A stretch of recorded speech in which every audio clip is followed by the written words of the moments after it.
नमस्कार, भारत 24 देख रहे हैं आप और आप सबके साथ मैं हूं साक्षी मिश्रा। बुलेटिन की शुरुआत करेंगे हरियाणा से। हरियाणा के बारे में बात करेंगे। बेमौसम बारिश और ओलावृष्टि से पूरे देश में किसान परेशान है। हरियाणा में भी बेमौसम बारिश ने किसानों के सामने बड़ा संकट पैदा कर दिया है। लेकिन इस बुरे वक्त में प्रदेश के सीएम मनोहर लाल और उनके साथ कंधे से कंधा मिलाकर खड़े हुए हैं। सीएम गांव-गांव जाकर फसलों का हाल जान रहे हैं, जायजा ले रहे हैं, साथ ही किसानों का दर्द भी बांट रहे हैं। देखिए रिपोर्ट।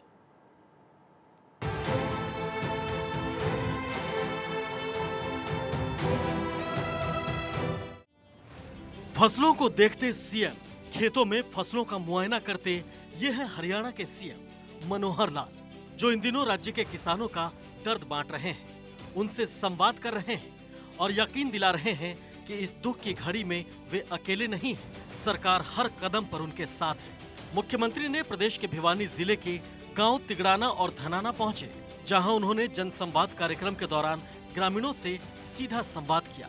किसानों से बातचीत करते हुए सीएम ने कहा कि मेरी फसल मेरा ब्यौरा पोर्टल पर किसान अवश्य पंजीकरण कराएं, ताकि क्षतिपूर्ति पोर्टल पर वे अपने नुकसान की जानकारी अपलोड करते हुए विशेष गिरदावरी के हिसाब से मुआवजा ले सकें। उन्होंने प्रभावित किसानों को आश्वस्त किया कि सरकार किसान की हर परिस्थिति में उनके साथ खड़ी है। उन्होंने किसानों का आह्वान किया कि खराब हुई फसल से जितना अनाज बच सकेगा उसको बचाने के लिए भी प्रयास करें। उन्होंने धनाना गांव में स्थित अनाज खरीद के लिए बने सब यार्ड का भी निरीक्षण किया। सीएम ने कहा कि फसलों की गिरदावरी में राज्य सरकार सैटेलाइट और ड्रोन की भी मदद ले रही है। मुख्यमंत्री मनोहर लाल ने कहा कि प्रदेश सरकार किसान हितैषी है और प्राकृतिक आपदा जैसी हर परिस्थिति में सरकार किसानों के साथ हर संभव सहयोग के लिए खड़ी है। सीएम ने कहा कि हाल ही में हुई बरसात और ओलावृष्टि के दौरान खराब हुई फसलों का मुआवजा सरकार की ओर से विशेष गिरदावरी करवाते हुए अगले माह तक दिया जाएगा।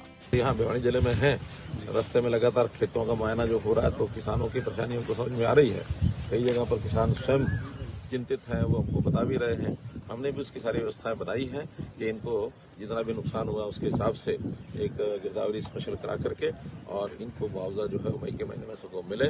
जितना इसमें से बच सकता है उतना बचाने की कोशिश करेंगे अनाज को, और जो नुकसान होगा उसकी भरपाई हम करेंगे। जनसंवाद के दौरान हरियाणा के मुख्यमंत्री मनोहर लाल ने घोषणा की है कि अब कंप्यूटर से निकलने वाली फरद को पटवारी से सत्यापन करवाने की जरूरत नहीं होगी। अब सीधे ऑनलाइन फरद ही मान्य होगी। बैंक समेत तमाम संस्थाएं ऑनलाइन फरद को मान्यता देंगी। ये आदेश पूरे प्रदेश में लागू किए जाएंगे। मुख्यमंत्री ने कहा कि प्रदेश सरकार ने विकास कार्य करवाने के साथ साथ आम जन को योजनाओं और सरकारी सेवाओं का लाभ सरलता से पहुंचाने पर विशेष फोकस किया है। उन्होंने बताया कि सरकार ने स्वामित्व योजना लागू करते हुए ग्रामीण परिवेश के लोगों को उनकी संपत्ति का मालिकाना हक देने का काम किया है। आज शहरी तर्ज पर गांव में विकास के काम हो रहे हैं। भिवानी के दौरे पर सीएम संडवा गांव स्थित श्याम बाबा मंदिर पहुंचे, जहां सीएम ने पूजा अर्चना कर प्रदेश वासियों की सुख समृद्धि तथा उन्नति की प्रार्थना की। सीएम ने मंदिर प्रांगण में पौधारोपण कर लोगों को पर्यावरण संरक्षण का भी संदेश दिया। मुख्यमंत्री मनोहर लाल ने भिवानी दौरे के दौरान संडवा गांव की पीएचसी का औचक निरीक्षण भी किया। साथ ही सीएम ने स्वास्थ्य विभाग के अतिरिक्त मुख्य सचिव को पीएचसी में मूलभूत सुविधाएं और पर्याप्त मेडिकल स्टाफ उपलब्ध करवाने की योजना बनाने के निर्देश दिए। मुख्यमंत्री भिवानी के गांव संडवा में जनसंवाद कार्यक्रम के दौरान कहा कि हरियाणा सरकार अपराधियों के खिलाफ सख्त कार्रवाई के लिए हरको का कानून लेकर आ रही है। इस कानून के तहत अपराध की जांच एसपी स्तर का अधिकारी करेगा और अपराधियों की जमानत बेहद मुश्किल हो जाएगी। मुख्यमंत्री ने तोशाम पुलिस स्टेशन का औचक निरीक्षण भी किया और उनकी मेस, आर्मरी और रिकॉर्ड रूम की जांच की। इस दौरान सीएम ने अच्छी सफाई व्यवस्था के लिए एसएचओ को प्रोत्साहित करते हुए थाने में सिपाहियों के बेड की व्यवस्था के लिए 5 लाख रुपए का इनाम देने की घोषणा की। सीएम भिवानी जिले के दुल्हेडी गाँव भी पहुँचे, जहां उन्होंने दुल्हेडी गांव के स्वच्छता मॉडल की तारीफ की। जनसंवाद कार्यक्रम के दौरान सीएम ने पूरे भिवानी जिले के लिए दुल्हेडी गांव का स्वच्छता मॉडल अपनाने के निर्देश दिए। ये वही दुल्हेडी गांव है जिसके स्वच्छता मॉडल की तारीफ माननीय प्रधानमंत्री ने अपने मन की बात कार्यक्रम में भी की थी। देश में कहीं पर भी कुछ स्वच्छता से जुड़ा हुआ होता है तो लोग इसकी जानकारी मुझ तक जरूर पहुंचाते हैं। ऐसे ही मेरा ध्यान गया है हरियाणा के युवाओं के एक स्वच्छता अभियान पर।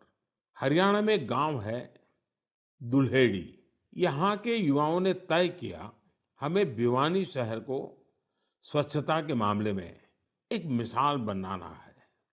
उन्होंने युवा स्वच्छता एवं जन सेवा समिति नाम से एक संगठन बनाया। इस समिति से जुड़े युवा सुबह 4 बजे भिवानी पहुंच जाते हैं। शहर के अलग अलग स्थलों पर ये मिलकर सफाई अभियान चलाते हैं। सीएम ने 135 महाग्रामों में सफाई अभियान चलाने और प्रधानमंत्री की ओर से प्रोत्साहन पाने वाली संस्था को सफाई अभियान के लिए 5 लाख रुपए देने की घोषणा की। Bureau report, Bharat 24।